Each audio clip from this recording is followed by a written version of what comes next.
If you've been hearing the phrase digital real estate and you're not totally sure what it means, you're not alone. A lot of people see the term, hear a few buzzwords, and then the topic starts to feel bigger and more complicated than it needs to be. So in this video, I'm going to make it simple and beginner friendly. We're going to cover what digital real estate means, how rank and rent and local lead generation fit into it, and what the first steps look like if you want a clear plan you can follow. And I'll keep this grounded. No hype, no unrealistic promises, just a clear explanation and a practical starting framework. If you find this helpful, like the video, save it so you can come back to it, and subscribe because I post beginner-friendly content around local SEO, local lead generation, and building simple web assets that are designed around search intent. Let's start with a clean definition. Digital real estate is the idea of owning a digital asset that can be discovered through search. In this model, that asset is usually a focused website designed around a specific topic and a specific location. You can think of it like a digital property in a neighborhood. In traditional real estate, location matters. In digital real estate, the location is the search term and the area people are searching in. That's why you'll also hear terms like rank and rent or local lead generation. They're related. In a practical sense, people use those terms to describe building local service websites around what people type into Google when they need something. For example, people search phrases like junk removal, roof repair, tree service, concrete contractor, or pressure washing, and using a local city name for the search. These are called service and city searches, and they happen every day because they're tied to real needs. When someone searches that, they're usually looking for a provider, a quote, or a way to contact someone quickly. So digital real estate in this context is building a website that is clearly about one service in one location and making it helpful and relevant so it matches what those searchers need. Now, before we go any further, here's the most important mindset shift for beginners. You don't need a perfect strategy. You need a simple system you can execute. A lot of people get stuck because they treat the niche selection and city selection like it has to be perfect. They spend weeks researching, watching videos, saving posts, and collecting tools, but they never build anything. So I want you to think about this like a structured decision. You can keep collecting information and staying uncertain. You can try to piece it together from scattered tips and restart repeatedly. Or you can follow a beginner checklist that tells you what to do first, in order, and build a clean first draft. That third path is what we're going to focus on, because once you build one, you understand it. And when you understand it, everything gets easier. Now let's break down the beginner framework. Step 1 is picking a niche, meaning the service category. For local lead generation, your niche is usually a local service that people search for with intent. The easiest niches to understand are home services, because the search intent is obvious and the customer typically wants to contact someone. Examples include junk removal, tree service, roofing, concrete, fencing, pest control, pressure washing, moving services, water damage restoration, flooring, and pool service. You'll notice these are not general interest topics. These are services where people search because they need something done. That matters because your website's job is not to entertain. It's to be clear, relevant, and easy to contact. When you're choosing a niche, you're looking for 3 things. Is it searched regularly? Is it easy to understand what the service is? Is there a clear next step a customer takes, like calling, requesting a quote, or booking? Step 2 is choosing a location. This is where people overthink. You don't need the biggest city in the country. Bigger cities can mean heavier competition. You also don't want a tiny location with almost no search activity.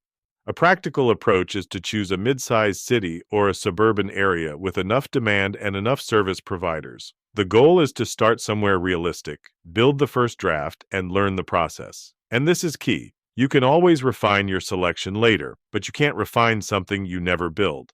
Step 3 is understanding keyword basics. In this model, the keyword pattern is simple: service plus city. That's the foundation. If your niche is junk removal and your city is Tampa, the core term is junk removal Tampa. Then you'll have variations: junk hauling Tampa, furniture removal Tampa, same day junk removal Tampa, junk removal near me, depending on how you're structuring the page and content. You don't have to be a keyword expert to start. But you do need to understand the language that people use to search for that service in that location, because your website needs to match that language naturally and clearly. Step 4 is your first build. Here's where most beginners make a big mistake. They try to build a massive website with 10 pages, a blog, and every possible service variation. A clean first build can be simple. One strong main service page, a clear service area, a simple contact form, a click-to-call option, and basic credibility elements like a clear explanation of what the service includes, common questions, and a clean layout. The goal is clarity. If someone lands on the page, they should immediately know what the service is, where it's offered, and what to do next. A lot of local searches happen on mobile, so the what to do next piece matters. Step 5 is on-page SEO basics. On-page SEO is the part where you make your page clearly about the service and the location without stuffing keywords. That means a page title that includes the service and city, a main headline that aligns with the topic, content that describes the service, the area, and common customer questions, and internal structure that makes the page easy to scan. The purpose isn't to trick Google, it's to help Google and the user understand that your page is a strong match for the search. Step 6 is local relevance and trust. Local search is influenced by trust and relevant signals. That can include consistent information, citations, and overall credibility signals. As a beginner, you don't need to master every local SEO tactic on day one, but you do want to think about the long-term shape of the project. Is the information consistent? Is the page helpful? Does it look legitimate? Does it provide a clear service experience? Now let me address the part that causes the most confusion. People hear rank and rent, and they assume the model is complicated. The ranking part is the SEO component, making a site relevant, trustworthy, and visible for local searches. The rent term, in many contexts, refers to partnering with a service provider who wants more calls and inquiries. But regardless of the business model, the beginner foundation is the same. Build a focused web asset around search intent. So if you're new, I want you to focus on one thing. Build the asset and learn the fundamentals. Everything else becomes easier once you've done that. Now let's talk about why people fail to start. And this is where the engineering of consent idea matters. Most people do not need more motivation.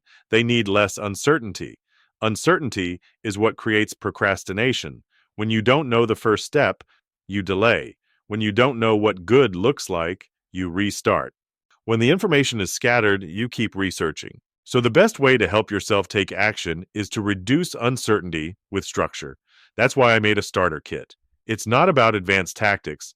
It's about organizing the first steps into a sequence so you can move forward. The starter kit covers how to choose a niche, how to choose a location, what service plus city keywords are, what to build first, and what to ignore until later. Because if you can get to a clean first draft, you'll understand the model far better than you will from watching 10 more videos. Now, a few quick beginner mistakes to avoid. Mistake 1. Picking a niche with weak intent. If people don't search it with urgency, it's harder to build momentum. Mistake 2. Trying to target too many locations at once. Start with one, make it clear, expand later. Mistake 3. Making the website complicated. Simple, clear, helpful beats complicated. Mistake 4. Ignoring mobile usability. Most local searches happen on mobile and your page needs to be easy to use on a phone. Mistake 5. Trying to learn everything before you build. Build first, then improve. If you want a practical next step after this video, here's what I'd do today. Pick one niche from the list of high-intent services. Pick one location that feels reasonable and not overwhelming. Write down your service plus city keyword theme. Draft a simple one-page outline, headline, service description, service area, FAQs, and contact options. And if you want the checklist version of that, so you don't have to remember it all, download the starter kit linked below. If this video helped you understand digital real estate, local lead generation, and the beginner local SEO framework, like the video, save it, and subscribe for more step-by-step walkthroughs. And in the comments, tell me the niche and location you're considering. Even if you're not sure, share your top 2 ideas. That way, I can point you toward the simplest starting angle. Thanks for watching, and check the link in the description for the starter kit.